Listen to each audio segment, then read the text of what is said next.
Are the Toronto Maple Leafs about to make the most boneheaded mistake of their season before it even gets going? There's a special kind of frustration that comes with watching a team sabotage itself. And right now, the Toronto Maple Leafs are teetering on the edge of doing exactly that. We're barely 2 weeks into the 2025-26 NHL season, and already the whispers are getting louder, the trade rumors are swirling, and the vultures are circling around one player in particular, Nick Robertson. The 24-year-old winger, who was supposed to be the next big thing in Toronto, is suddenly being treated like yesterday's trash, and frankly, it's infuriating to watch. But here's where things get interesting. While everyone and their grandmother seems convinced that shipping Robertson out of town is the obvious move, one prominent voice is screaming the opposite message, and he might just be the only person in the hockey world making any sense right now. Let's set the stage here. Because the situation in Toronto is both a blessing and a curse. The Maple Leafs have what you might call a good problem. They've got too many NHL-caliber players and not enough spots in the lineup. It's like having a closet full of designer suits, but only being able to wear one at a time. Sounds great in theory, but in practice, it creates some serious headaches. Case in point, Kaye Jarnkrok. The guy has already potted 3 goals this season, showing he's got plenty left in the tank. Yet he recently found himself watching from the press box as a healthy scratch. Why? Because the Leafs needed to get Steven Lorentz back into the lineup. Nothing against Lorentz, but when you're scratching a productive player to make room, you know you've got a roster management nightmare on your hands. And it's only going to get worse. Scott Laughton is expected to return from injury sometime soon, which means another body needs to come out of the lineup. The math simply doesn't work. You can't keep everyone happy, you can't give everyone ice time, and eventually something's got to give. Nick Robertson's story with the Maple Leafs has been one of frustrating inconsistency. This is a player who was drafted in the second round back in 2019, a kid with elite goal-scoring ability, and a shot that could beat goalies clean from distance. The kind of prospect that gets fans excited, that makes highlight reels, that seems destined for stardom.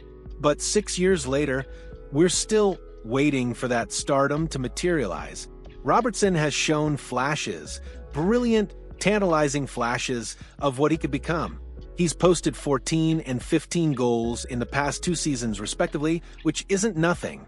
But he's also been maddeningly inconsistent, disappearing for stretches, struggling to find chemistry with line mates, and generally failing to take that next step everyone expected. Now, with the Leafs facing their roster crunch and Robertson struggling to start the 2025-26 campaign, the narrative has shifted from when will he break out to when will they trade him? It seems like the logical conclusion, right? A player who hasn't lived up to expectations, a team that needs to clear roster space, match made in heaven, or at least in the front office. On a recent episode of the Real Kyper and Bourne show, Kiprios didn't just suggest the Leafs keep Robertson. He practically demanded it. And his reasoning? It's actually pretty damn compelling when you stop and think about it. I'm not trading Nick Robertson, Kiprios stated emphatically. Why do you want Nick Robertson being traded? What are you trading him for? There is no reason right now that you should just give Nick Robertson away. Let's break down what Kiprios is really saying here, because it's not just blind optimism or contrarian hot takes for the sake of ratings. There's genuine strategic thinking behind this position. First, the return. What exactly would the Maple Leafs get for Robertson in a trade right now? His value is at an all-time low. He's struggling, he's been inconsistent, and every team in the league knows Toronto is in a roster bind. That's not exactly a recipe for getting fair value in a trade. As Kiprios pointed out, you'd probably be looking at a 4th-round pick at best, useless to me as he put it. And he's not wrong. Trading Robertson for a late-round pick is the definition of selling low. It's the kind of move that looks terrible in hindsight when Robertson inevitably finds his game somewhere else and starts lighting the lamp on a regular basis. And make no mistake, that's exactly what would happen. This league is littered with examples of talented players who couldn't find their footing with one organization, only to thrive elsewhere. But Kiprios didn't stop at the return argument. He went deeper, identifying something that often gets overlooked in trade discussions. What you lose when a player leaves. You're giving up depth, Kiprios explained. He makes my team faster. My team gets slower when he leaves. He's still young, he's energetic, he's fast, he can still shoot a puck. This is crucial, and it's something the analytics crowd sometimes misses when they're buried in spreadsheets and expected goals models. Robertson brings speed. In today's NHL, where the game is faster than it's ever been, where teams that can't keep up get left in the dust, speed is currency. You can't teach it, you can't really develop it past a certain point, and you definitely can't replace it easily. The Maple Leafs, for all their talent, aren't exactly the fastest team in the league. Losing Robertson would make them slower, more plodding, easier to defend against. And for what? A fourth-round pick that has maybe a 10% chance of ever becoming an NHL player? Here's where the plot thickens even further.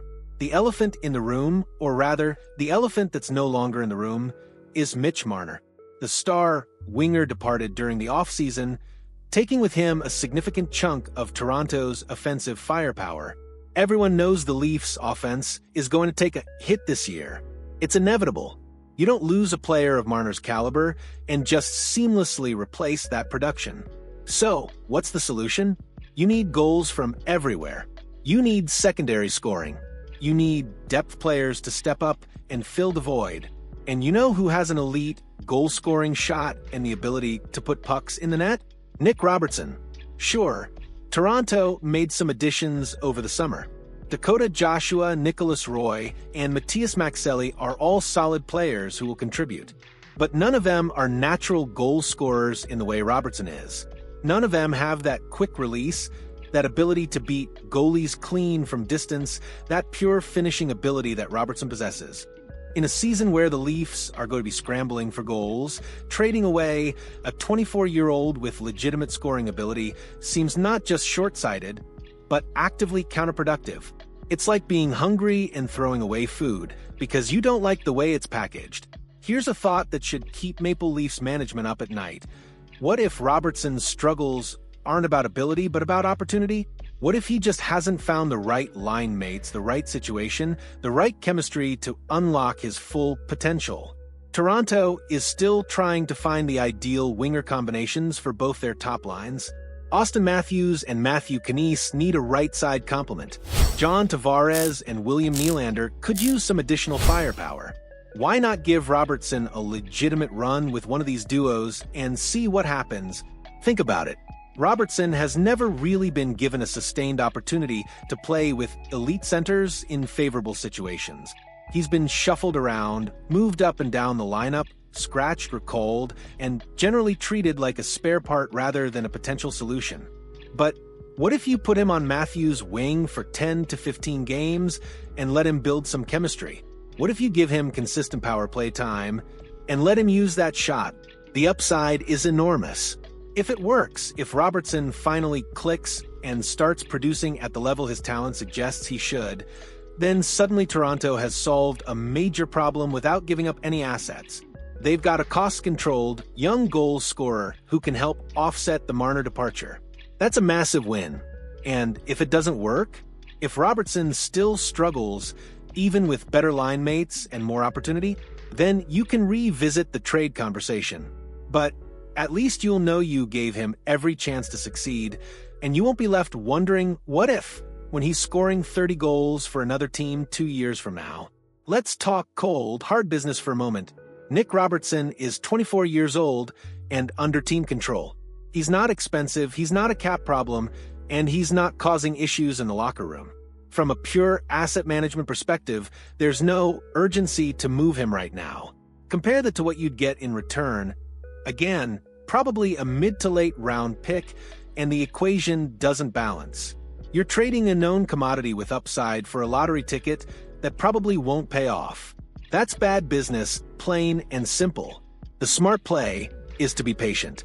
Keep Robertson, continue to develop him, give him opportunities to succeed, and see if you can unlock that potential everyone saw when he was drafted. If he breaks out, fantastic. You've got a valuable piece for your playoff run. If he doesn't, you can trade him at the deadline or in the offseason when you have more leverage and aren't operating from a position of desperation. The NHL is full of cautionary tales about teams that gave up on young players too soon. Tyler Seguin in Boston. Phil Kessel in Boston, notice a pattern? Dougie Hamilton in Boston, okay, maybe the Bruins just have a problem. The list goes on and on. The Maple Leafs, of all teams, should understand this. They've made their share of questionable moves over the years, and the last thing they need is to add Nick Robertson to the list of ones that got away. Imagine watching him score 30 goals for the Florida Panthers or Carolina Hurricanes next season, while Toronto is desperately searching for secondary scoring in playoffs. That's a nightmare scenario, and it's entirely preventable. Look, I get the frustration with Nick Robertson. I understand why fans and media are calling for trade. When a player doesn't meet expectations, when roster spots are tight, when you need to make moves, it's natural to look at the guy who's struggling and think he's expendable. But natural doesn't mean correct. Sometimes the right move is the harder one, the one that requires patience and faith rather than immediate action.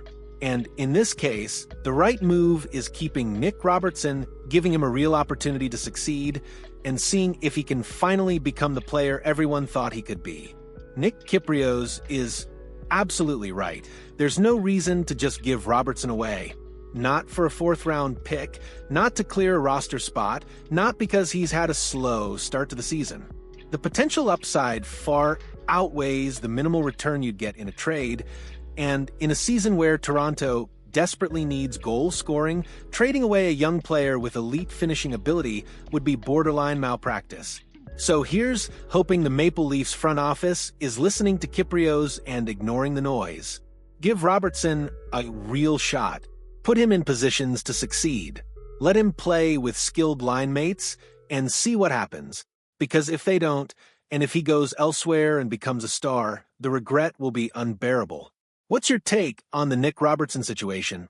Should the Leafs trade him now while they can, or is Kiprios right that they need to give him more time? I want to hear your thoughts in the comments below, and don't hold back, because this is exactly the kind of debate that makes hockey so compelling. If you enjoyed this breakdown, hit that like button, and let's keep this conversation rolling. The season is young, and so is Robertson's career.